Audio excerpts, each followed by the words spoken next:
সবাই একটু গুরুত্বপূর্ণ কিছু কথা শোনেন।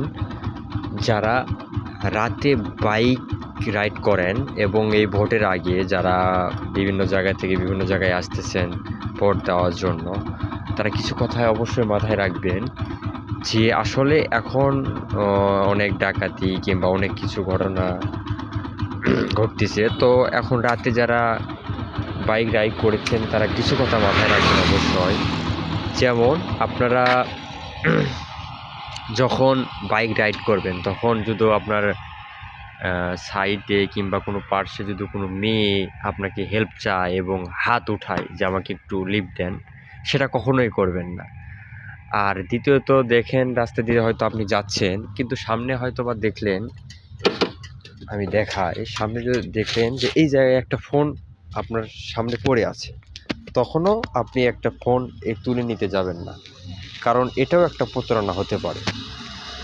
তো যারা বাইক রাইড করেন তাতে এক জায়গা থেকে অনেক দূর থেকে ভোট দেওয়ার জন্য আসবেন, তারা এগুলো জিনিসগুলো অনেক মাথায় রাখবেন। তো এগুলো জিনিস যখন মাথায় রাখবেন এবং আপনি যখন রাইড করবেন তখন এগুলো জিনিসগুলো দেখে শুনে বুঝে এগুলো প্রতারণায় ফাঁদে পা দিবেন না।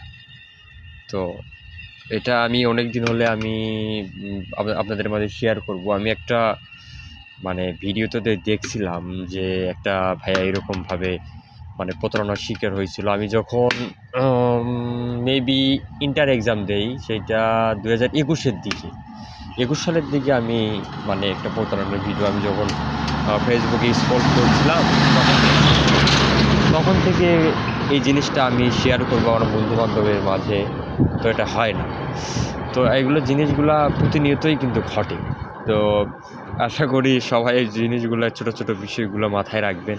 ইনশাআল্লাহ আল্লাহ পাক আমাদের সবাইকে ভালো রাখুন। আমি আমার এক্সামের কারণে আমি আমার ভিডিও করার কথা আছে, অনেক ভিডিও, কিন্তু আমি আমার এক্সামের কারণে অনেক কিছু করতে পারছি না এবং আমার মানে একটু ফ্যামিলি একটু একটু প্যারায় আছি। তো ইনশাল্লাহ আপনাদের সাথে শীঘ্রই অনেক ভালোভাবে দেখা হচ্ছে। আচ্ছা, আল্লাহ হাফিজ। পরবর্তী ভিডিও আসবে ইনশাল্লাহ, দোয়া করবেন।